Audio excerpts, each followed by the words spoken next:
నేను రక్షింపబడిన రోజుల్లో జీన్స్ ప్యాంట్, అంటే ఆ రోజుల్లో జీన్స్ ప్యాంట్ కొంచెం బూట్ కట్ ఉండే జీన్స్ ప్యాంట్ ఉండేది.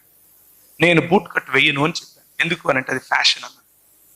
నేను దేవుని బిడ్డ హై, నేను వెయ్యను హై. పాత రకమైన బట్టలు వేసుకొని పోవాలి. ఎందుకు?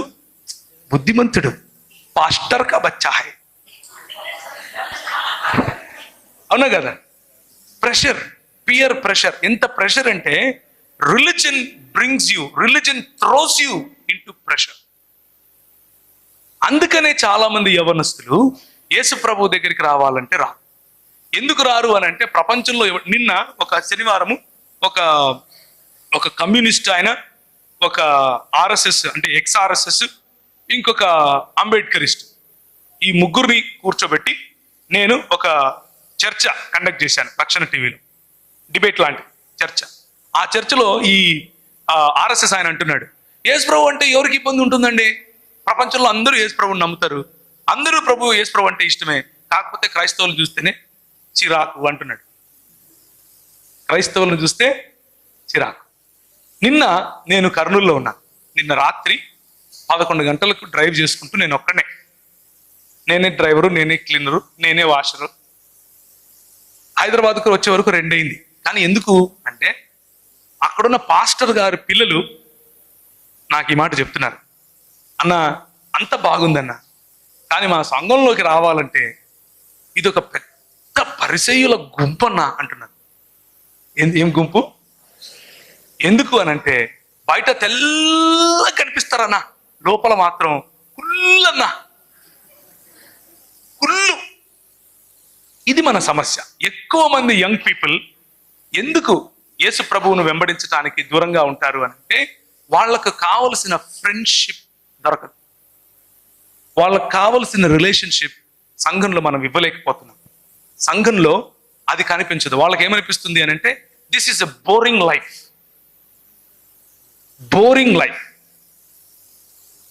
ప్రభు ఒకరోజు నేను క్యాట్ కోసం ప్రిపేర్ అవుతున్నాను. క్యాట్ అంటే MBA entrance examination, common admission test. CAT కోసం ప్రిపేర్ అవుతూ ఉంటే మతం శుక్రవారం వస్తే ఏం చేయమని చెప్తుంది? విన్నావా? మా జాతే ఎక్కువ ఉంది ఇక్కడ. పోస్టింగ్ చేయాలి. పోస్టింగ్ చేయడం కోసం అంటే అలాగే పలికేవారు మా సంఘంలో, పోస్టింగ్ చేస్తున్నావా బ్రదర్ అన్న? చేస్తున్నానా? చేయలేదంటే నేను తక్కువ జాతికి చెందిన క్రైస్తవుడిని అయిపోతాను కదా, నేను పనికిరాని క్రైస్తవుడిని అయిపోతాను కదా. పాస్టింగ్ చేయడంట. సరే నేను చేస్తా.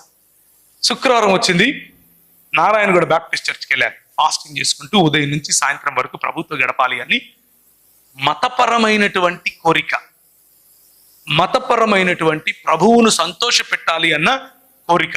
ఈ మతంలో నేను వెళ్ళి ప్రార్థన చేయటం మొదలుపెట్టాను. ఆమోసు గ్రంథం ద్వారా ప్రభువు నాతో మాట్లాడుతున్నాడు. నా కళ్ళు తెరిచే ఉన్నాయి. నా ముందు ఒక పెద్ద దర్శనం. అందులో ప్రభు అయిన యేసు క్రీస్తు తెల్లటి బట్టలు వేసుకుని తన చేతులు ఇలా బారుగా చాపి ఉంటే, టోపీలు పెట్టుకుని కల్దీయులు చాలా మంది ముస్లింలాగా కనిపిస్తున్నారు నాకు. కొన్ని వేల మంది, కొన్ని లక్షల మంది ఆయన చేతుల్లోకి దూరిపోతున్నారు. అది నాకు కనిపిస్తుంది. ఆ తర్వాత హబక్కూకు గ్రంథం 3వ అధ్యాయం నుంచి అంజూరపు చెట్లు ఫలించకపోయినను, చాలలో పశువులు లేకపోయినను, ఆ వాక్య భాగం నాకు కనిపిస్తోంది. నేను చదువుతున్నాను దాన్ని.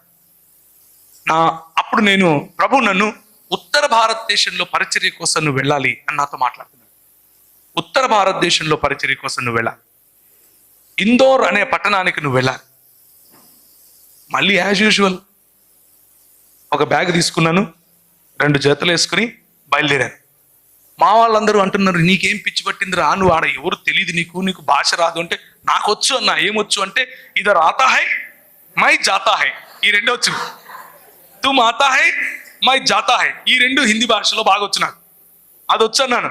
ఒరే నిన్ను తొక్కి చంపేస్తారా వాళ్ళు అన్నాను. నో ప్రాబ్లం, వెళ్ళిపోతా.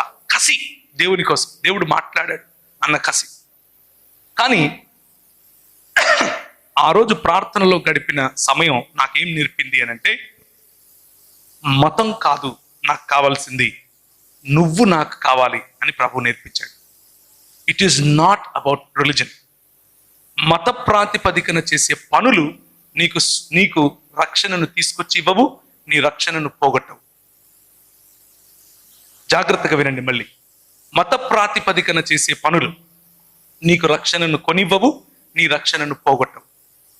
కానీ ప్రభు అయిన యేసు అన్నట్లుగా నిన్ను మలినం చేసేది నీ మనసులో నుంచే వస్తోంది. నిన్ను మలినం చేసేది నీలో నుండే వస్తోంది. హృదయము మోసకరమైనది. అత్యంత విచారకరమైనటువంటి ఆలోచనలు, తలంపులు అందులో నుంచి వస్తాయి. నరుల హృదయాలోచనల ఊహలోని తలంపులోని ఊహ అంతయు కేవలం ఎల్లప్పుడూ చెడ్డది. సో బాహ్య మెరుగులు దిద్దటం అనంటే సమాధికి సున్నం వేయటమే. సమాధికి సున్నం వేసినంత మాత్రాన లోపల రోజా పూలు ఉంటాయా? శవమే ఉంటుంది. మతం కూడా అంతే. క్రైస్తవ మతం కూడా అంతే. అది ఏ మతమైనా సరే, ఇంక్లూడింగ్ క్రైస్తవ మతం. మతం అన్న rules and regulations, dos and don'ts, నీతి క్రియలుగా చెప్పబడేటటువంటి మతపరమైన క్రియలు మనల్ని సున్నము వేసిన గోడలుగా మారుస్తాయి. అందుకనే యువతులు చాలా మంది ఈ రోజుకు కూడా సంఘాల్లో ఇమడలేకపోతారు. సంఘంలోనికి రావాలి అని అంటే వాళ్ళకు బోరింగ్ అనిపిస్తుంది. ఎందుకు అనంటే నాకు నచ్చిన మ్యూజిక్ ఉండదు. ఆయన ఎప్పుడో భూమి పుట్టక ముందు ఒక ఆయన పాట రాసింటాడు, ఆ పాటే పాడాలంటాడు మా పాస్టర్. ఇలాంటి మనకు కొన్ని అడ్డంకులు, ఆ అడ్డంకుల కారణంగా మనం ప్రభువు దగ్గరికి రాకుండా ఉంటాం. కానీ ఈరోజు ఉదయం I want to encourage you. నేను మిమ్మల్ని ఎంకరేజ్ చేయాలి అని ఆశపడుతున్నాను.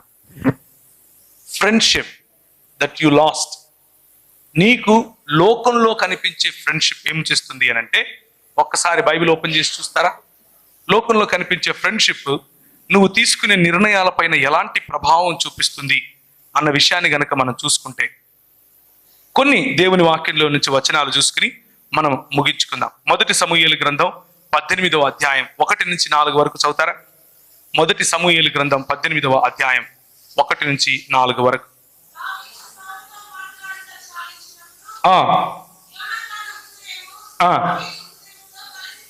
యోనతాను హృదయము దావీదు హృదయముతో కలిసిపోయాను. This is the kind of friendship that you want. నీకు ఇటువంటి ఫ్రెండ్షిప్ కావాలి. దావీదుకు యోనతానుకు ఉన్నటువంటి ఫ్రెండ్షిప్ నీకు కావాలి. యోనతాను తన తండ్రిని సైతము ఎదిరించి, తన తండ్రి చిత్తాన్ని సైతం లెక్క చేయకుండా దావీదుకు సహాయం చేస్తాడు. అటువంటి స్నేహం కోసం నీ హృదయము తహతహలాడుతూ ఉంటుంది. నీ హృదయంలో అలాంటి స్నేహం కోసమే నువ్వు వేచి చూస్తూ ఉంటావు. అయితే ఈ లోకంలో అంత ఈజీగా ఇటువంటి ఫ్రెండ్షిప్ దొరకదు. మనకు దొరికే ఫ్రెండ్షిప్ కొన్నిసార్లు ఏం చేస్తుంది అని అంటే, మన నిర్ణయాలపైన భయంకరమైనటువంటి ప్రభావము చూపిస్తుంది. ఆ ప్రభావము కొన్నిసార్లు మనల్ని తప్పుడు దిశగా కూడా తీసుకెళ్తుంది. ఒకసారి చూస్తారా, ఆ ప్రావర్బ్స్ అంటే నీతి వచన సామెతలు 1వ అధ్యాయం 10 నుంచి చదవండి.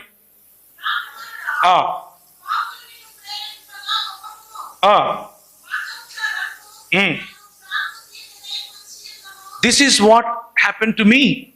నాతో ఉన్నటువంటి నా స్నేహితులు నాతో కూడా రా అని నన్ను తీసుకెళ్లారు. కడపలో పోలీస్ స్టేషన్లలో నా ఫోటోలు పెట్టేవాళ్ళు. 17 సంవత్సరాల వయసులో నా పేరు చెప్పి గొడవలు జరిగేవి. నాకు 17.5 సంవత్సరాలు ఉన్నప్పుడు అటెంప్ట్ టు మర్డర్ కేసు, 17 సంవత్సరాలు ఉన్నప్పుడు బాంబులు వేసానన్న కేసు నా మీద. ఆల్ బికాస్, అంత కారణం ఏంటో తెలుసా? ఈ ఫ్రెండ్షిప్, ఉపయోగించుకునే ఫ్రెండ్షిప్. మన భుజం మీద వాళ్ళ తుపాకీ పెట్టి కాల్చే ఫ్రెండ్షిప్ ఇది లోకంలో కనిపిస్తుంది. భుజం మంది, తుపాకీ మాత్రం వేరే వాడిది. ఇది లోకంలో చాలా ఎక్కువగా కనిపిస్తుంది. 4వ అధ్యాయం చూస్తారా? సామెతలు 4:14 నుంచి 19 వరకు.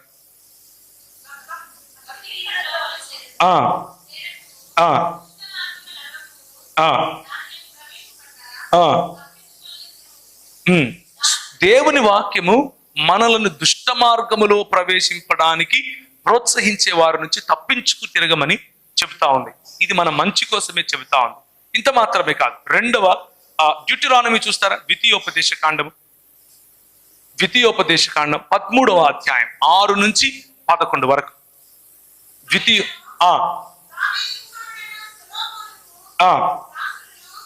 ద్వితీయోపదేశ కాండం అమ్మా, జాగ్రత్తగా వినండి. ఇప్పుడు ఈ ఫ్రెండ్షిప్ లో, మనకున్న సంబంధాలలో, రిలేషన్షిప్స్ లో, నీ తండ్రి కుమారుడైనా సరే, అంటే నీ సొంత అన్నైనా సరే, నీ సొంత చెల్లెలైనా సరే, నీ సొంత తమ్ముడైనా సరే, చదవమ్మా.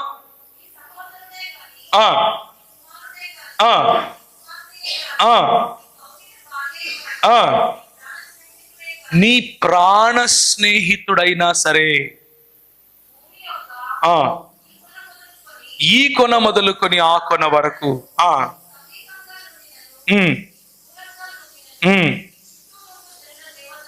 నీ చుట్టూ ఉండు జనుల దేవతలను, నీ పిల్లలను, పితరులను, ఎరుగని ఇతర దేవతలను పూజింతుము రమ్మని రహస్యముగా నిన్ను పిలిచిన ఎదు. జాగ్రత్తగా ఒక విషయం ఆలోచించండి. మనకున్నటువంటి స్నేహాలు, మనకున్నటువంటి ప్రాణ స్నేహితులు కొన్నిసార్లు ఎటువంటి పనులు చేస్తారు అని అంటే, ఈ వినాయక చవితి ఉత్సవం వస్తుంది. ఎంతమంది వెళ్ళారు చేయటండి చిన్నప్పుడు? ఎందుకు వెళ్ళారు? డాన్స్ అని. ఎందుకు? ఏమిస్తారు? ప్రసాదం. పిలిచింది ఎవరు? ఫ్రెండ్సే పిలుస్తారు. నేను కేవలం వినాయక చవితి గురించి మాత్రమే మాట్లాడట్లేదు. అది ఏ విగ్రహమైనా సరే, ఇంక్లూడింగ్ యేసు ప్రభు విగ్రహం, విగ్రహముల ఎదుట నాట్యం, విగ్రహముల ఎదుట ఆరాధన, విగ్రహముల ఎదుట నీ భక్తి, విగ్రహములకు నిన్ను మ్యాడ్గా, లేకపోతే క్రేజీగా, లేకపోతే నీవు మతి చెల్లించిన వాడిగా ప్రవర్తించేందుకు ప్రోత్సహిస్తుంది. ఒక రకమైనటువంటి చెడు స్నేహం. దావీదు యోనతానుల నడుమున్నటువంటి స్నేహము ఉంది, ఇటువంటి స్నేహము ఉంది. స్నేహంలో తప్పు లేదు మిత్రులారా, ఎందుకంటే ప్రభు అయిన యేసుక్రీస్తు మనల్ని స్నేహితులుగా పిలిచాడు. స్నేహంలో తప్పు లేదు. కానీ ఎటువంటి స్నేహం మనల్ని చెడిపేస్తుంది, ఎటువంటి స్నేహం మనకు మంచి చేస్తుంది, ఈ విచక్షణ మనలో ఉండాలి. అంటే ప్రభు అయిన యేసుక్రీస్తు మనల్ని స్నేహితులుగా పిలిచాడు. స్నేహంలో తప్పు లేదు. కానీ ఎటువంటి స్నేహం మనల్ని చెడిపేస్తుంది, ఎటువంటి స్నేహం మనకు మంచి చేస్తుంది, ఈ విచక్షణ మనలో ఉండాలి. కాబట్టి ఫ్రెండ్షిప్ మంచిది, ఫ్యాషన్ మంచిదే. కానీ ఆ ఫ్రెండ్షిప్ కాస్త నిన్ను ఫ్యామిలీగా మార్చగలదు. ప్రభు అయిన యేసుక్రీస్తు గనక ఆ ఫ్రెండ్లో ఉంటే, ప్రభు అయిన యేసుక్రీస్తు గనక ఆ సంబంధానికి కేంద్రంగా ఉంటే, నీ ఆ ఫ్రెండ్షిప్ ఫ్యామిలీగా మారగలదు.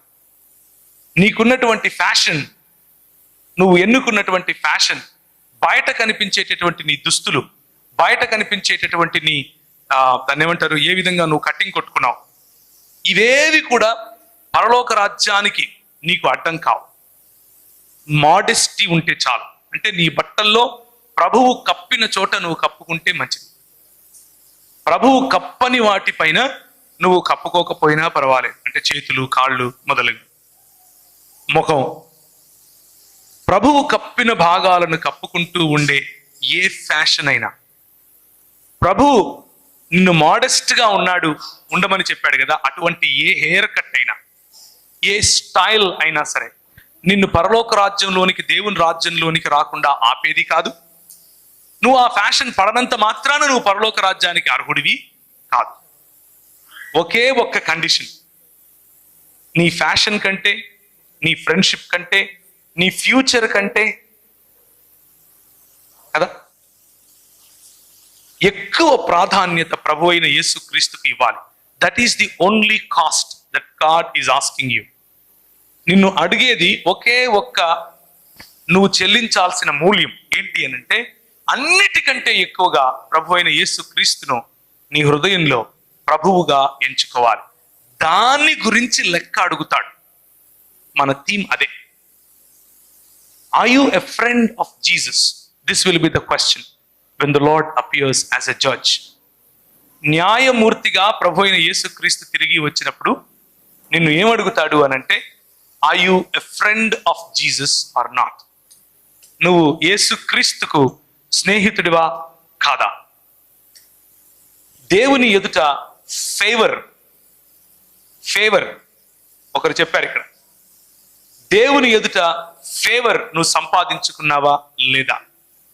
ప్రభు అంటాడు, మీరు నా యందు నేను మీ యందు ఉంటే, నేను ద్రాక్షను మీరు తీగలు, నా యందు ఉంటేనే మీరు ఫలిస్తారు, నా యందు లేకుండా మీరు ఫలించరు, ఏమీ చేయలేరు.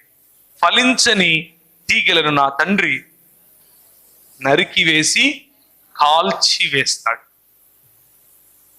So a friendship that can lead you to heavenly realms, a friendship that can lead you to the kingdom of God, a friendship that can lead you to the fulfillment of life.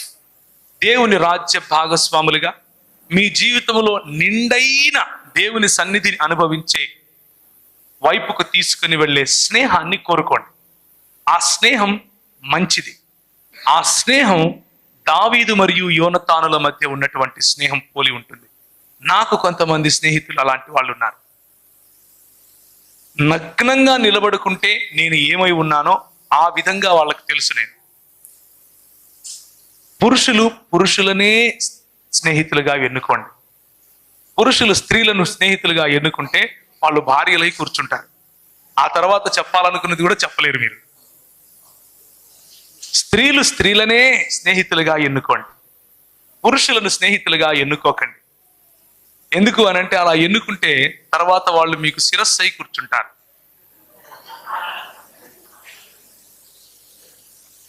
కానీ మీరు వివాహితులైతే నీ భార్య కంటే గొప్ప స్నేహితురాలు నీ జీవితంలో ఇంకొకరు దొరకరు.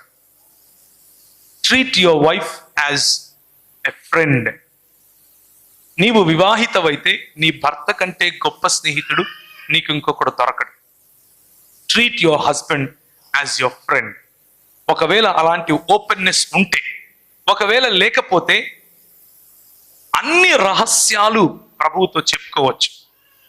కానీ ఎక్కువ భాగం రహస్యాలు ఇలాంటి స్నేహితుడితో కూడా చెప్పుకోవచ్చు. అలాంటి ఒక స్నేహితుడు మనకు ఉండాలి.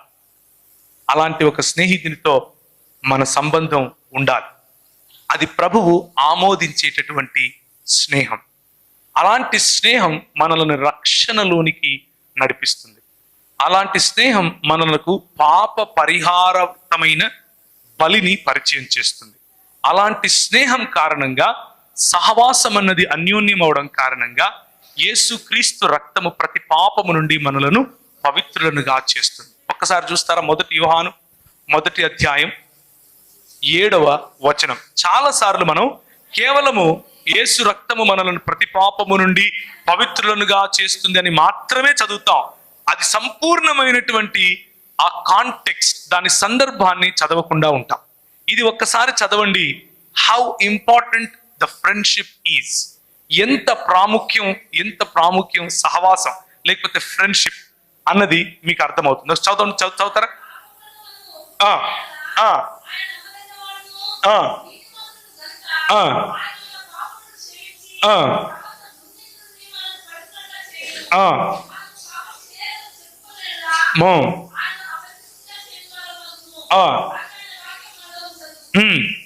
చదవమ్మా, చదువు. ఆయన వెలుగులో ఉన్న ప్రకారము మనము వెలుగులో ఉండి నడిచిన ఎడల మనము అన్యోన్య సహవాసము కలవారమై ఉందుము. ఎప్పుడు అన్యోన్య సహవాసం కలిగి ఉంటాము? దేవుని యొక్క వెలుగులో నడిచినప్పుడు. దేవుని వెలుగులో నడుస్తున్నటువంటి నీ స్నేహితుడు, దేవుని వెలుగులో నడుస్తున్నటువంటి నీవు, మీ ఇద్దరి మధ్య అన్యోన్యమైన సహవాసం వస్తుంది. ఆ అన్యోన్యమైన సహవాసం, థిక్ ఫ్రెండ్షిప్, గాఢమైనటువంటి స్నేహం, కమ్యూనియన్ అని కూడా పిలుస్తారు దీన్ని. కమ్యూనియన్ అంటే రొట్టె ద్రాక్షరసం కాదు, ఆదివారం ఇచ్చే రొట్టె ద్రాక్షరసం కాదు. దాన్ని కమ్యూనియన్ అని ఎందుకు పిలుస్తాము అనంటే ఆ తంతు లేకపోతే ఆ ప్రక్రియలో యేసు ప్రభువుతో మమేకం అవ్వాలి. ఆయన శరీరమును ఆయన రక్తమును పుచ్చుకొని మనం ఆయనతో డీప్ ఫ్రెండ్షిప్, చాలా లోతైన సహవాసం, లోతైన స్నేహాన్ని కలిగి ఉండటం కోసం ఒక సూచనగా అది మనకు ఇవ్వబడింది. అటువంటి కమ్యూనియన్ మనం ఒకరితో ఒకరం కలిగి ఉండొచ్చు. ఒకరితో ఒకరం కలిగి ఉన్నప్పుడు ఏం జరుగుతుంది? చదువు.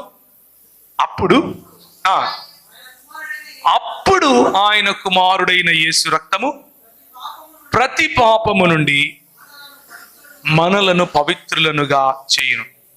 ఎప్పుడు మనల్ని పవిత్రులుగా చేస్తుంది ఆయన రక్తం?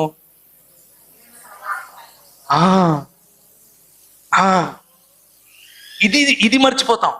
ఆయన రక్తం మనల్ని పరిశుద్ధులు చేస్తుంది. ఆయన రక్తం ఎట్లా బాబు? పైనుంచి ఆయన పిచికారి కొడతాడా ఇట్లా?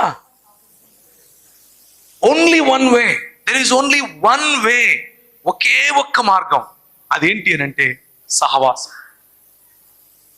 That is friendship. సహవాసం అనగానే మనం 4 గోడలు ఉంటాయి. ఇక్కడ ఒక పాస్టర్ నిలబడతాడు, మనం వస్తాం. ఆయన ప్రియులారా అంటే మనం స్వామి అని ఆయన చూస్తాం. ఆయన లాస్ట్ లో దేవుడు మిమ్మును ఆశీర్వదించునుగా కంటే ఇంటికి వెళ్ళిపోతాం. ఇది సహవాసం. సహవాసం చేసే వాళ్ళందరూ కూడుకునే స్థలం ఇది. సహవాసం అన్నది 2 లేక 3 వ్యక్తుల నడుమ ఉంటుంది. 2 లేక అంతకంటే ఎక్కువ వ్యక్తుల నడుమ ఉంటుంది. అది అన్యోన్యమైనదిగా ఉండాలి.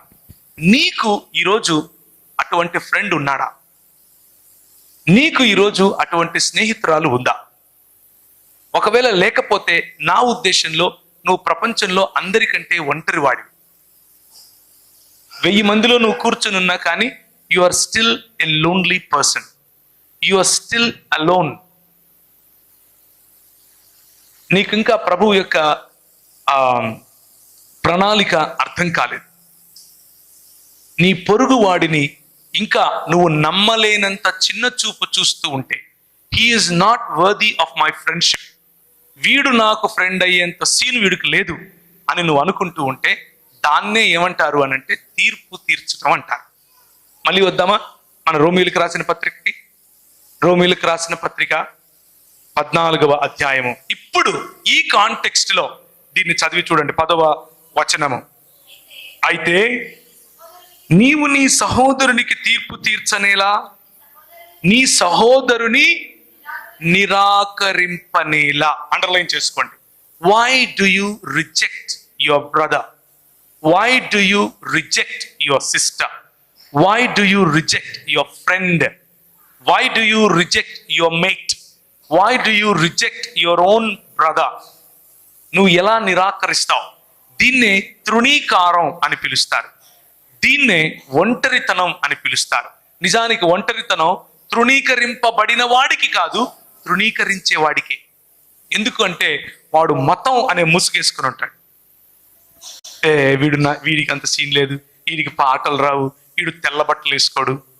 తెల్ల బట్టలు వేసుకుంటేనే నేను ఉంటున్నబ్బా, లేకపోతే నీతో ఉండను.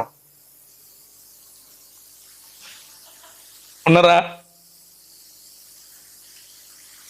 ఆల్ నైట్ ప్రేయర్లో నువ్వు నాతో ఉంటేనే నువ్వు నా ఫ్రెండ్. వీడేం క్రిస్టియన్ రాడు, ఆల్ నైట్ ప్రేయర్కి రాడు. సో మెనీ వేస్, ఎన్నో రకాలుగా మనం అవతలి వాడిని చిన్న చూపు చూసే ప్రయత్నం చేస్తాం. ఒకవేళ నీ వైపు అలా ఎవరైనా చిన్న చూపు చూస్తూ ఉంటే, let me tell you a good news. నీకు ఒక గుడ్ న్యూస్ చెప్తాను. You don't have to be look down upon. You belong to God. You are in the image of God and you are in the likeness of God. నువ్వు దేవుని స్వరూపంలో ఉన్నావు. నువ్వు దేవుని పోలిక చొప్పున ప్రభు నిన్ను చేశాడు. నువ్వు ఎంత వాల్యుబుల్ ట్రెజర్ అంటే, నువ్వు ఎంత విలువైన పదార్థం అంటే ప్రభు కోసం ఆయన నిన్ను తాకితే తన కనుగుడ్డును తాకినంతగా ఫీల్ అవుతాడు. కాబట్టి ఒకరి మెహర్బానీ నీకు అవసరం లేదు. కానీ ఎవరైతే నిన్ను తృణీకరిస్తున్నారో ఆ వ్యక్తి ఒంటరివాడు అని గుర్తు తెచ్చుకో. ఆ వ్యక్తి మతంలో ఉన్నాడు కనుక ఆ వ్యక్తి గెట్ వెల్ సూన్ అని చెప్పండి. గెట్ వెల్ సూన్ అని చెప్పండి. రోగగ్రస్తుడై ఉన్నాడు, ఆయనకు మతం పట్టింది, మతం పట్టి అలా చూస్తున్నాడు నీ వెనుక. దీన్నే ఏమంటారు అని అంటే సాటి సహోదరుడిని తృణీకరించడం అని అంటారు. సాటి సహోదరుడిని చిన్న చూపు చూడటం అని అంటారు.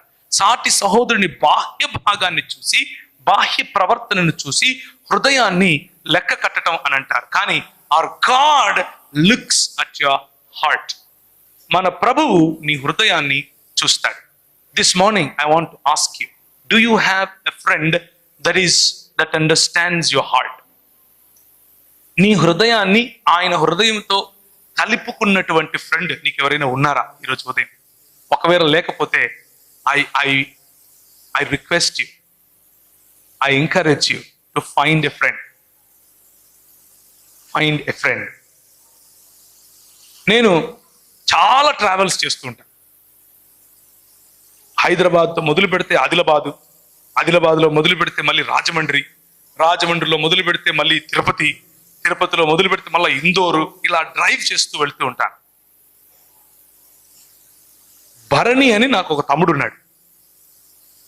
వాడు బండి తోలితే కళ్ళు మూసుకొని నిద్రపోతాను. చిన్న పిల్లోడు నిద్రపోయినట్టు నిద్రపోతాను. మిగిలిన ఎవరు బండి తోలినా గుండెలు గుప్ గుప్ అంటుంటాయి. కారణం ఏంటి కారణం? నమ్మకం. ట్రస్ట్ అనే పదానికి లోకంలో విలువ లేదు. కానీ దేవుని రాజ్యము నమ్మకము మీదనే కట్టబడింది. You need to trust someone. ఎవరో ఒకరిని నువ్వు నమ్మి తీరా. ఏదో ఒక వ్యక్తి పైన నీకు ఆ నమ్మకం ఉండాలి. నేను చచ్చేంత వరకు వీడు నాకు తోడుంటాడు అన్న నమ్మకం. నా చావులో కూడా వీడు నాకు స్నేహితుడై ఉంటాడు అన్న నమ్మకం. ఆ నమ్మకం ప్రభు అయిన యేసు క్రీస్తు 100% మీకు ఇస్తాడు. Enter into friendship with Jesus. యేసు ప్రభువుతో అటువంటి స్నేహంలోనికి అడుగు పెట్టండి. యేసు ప్రభువు మాత్రమే కాదు, నీ తోటి విశ్వాసితో అటువంటి ఫ్రెండ్షిప్ కలిగి ఉండు. అందరి విశ్వాసులతో కలిగి ఉండటం కష్టమే. కనీసం ఒకరిద్దరు నీకు అటువంటి ఫ్రెండ్స్ ఉండాలి. అలాంటి ఫ్రెండ్స్ని కనుక నువ్వు ఎన్నుకుంటే నీ గుండె పగులుతుంది, 10 ముక్కలు అవుతుంది, అవుతూనే ఉంటది. ప్రపంచంలో మనం బ్రతికున్నంత వరకు అవుతుంది. కానీ ఈ ఫ్రెండ్ నీకు తోడుగా ఉంటాడు. ఈ ఫ్రెండ్ నిన్ను హర్ట్ చేసినా, నువ్వు ఆ ఫ్రెండ్ను హర్ట్ చేసినా తిరిగి వెళ్ళి ఒకరితో ఒకరు కాలర్ పట్టుకొని అడగగలుగుతాం. ఏం రా నువ్వు ఇలా చేసినావు, నన్ను వదిలేస్తావురా నువ్వు అని అడగచ్చు. అటువంటి ఫ్రెండ్ నీకు ఉండాలి. వయసుతో సంబంధం లేదు. నీకంటే పెద్దవాడైనా ఉండొచ్చు. నాకు ఇంకొక ఫ్రెండ్ ఉన్నాడు. ఆయన నాకంటే 11 సంవత్సరాలు పెద్ద. ఆయన ఏదైనా అల్లరి పని చేయాలంటే నాకు ఫోన్ చేస్తాడు. మన ఇద్దరం కలిసి ఒక అల్లరి చేద్దాంరా అని. Because he feels alone. ఆయన ఒంటరివాడిగా ఫీల్ అవుతాడు. 1000 మందితో తిరుగుతాడు. కానీ ఆయన చిన్న పిల్లవాడిగా ఉండాలి అని అనుకున్నప్పుడు నేనే గుర్తొస్తాను. బికాస్ ఎందుకు అనంటే we accept each other just the way they are. షరతులు లేని సంబంధం.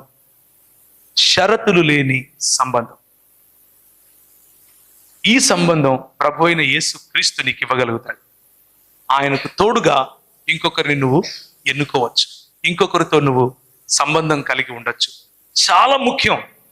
యంగ్ పీపుల్ చాలా ముఖ్యం. బ్రేక్కి వెళ్దాం. బ్రేక్ నుంచి వచ్చిన తర్వాత కంటిన్యూ చేద్దాం మిగిలిన ఎఫ్స్. ఇప్పటికైతే ఫ్యాషన్ గురించి చూసాం, ఫ్రెండ్షిప్ గురించి చూసాం, ఫ్యామిలీ వరకు వచ్చాం. ఫ్యూచర్ గురించి, మిగిలిన వాటి గురించి, ఫ్రస్ట్రేషన్ గురించి కూడా మాట్లాడదాం. కానీ friends the buzz word for today.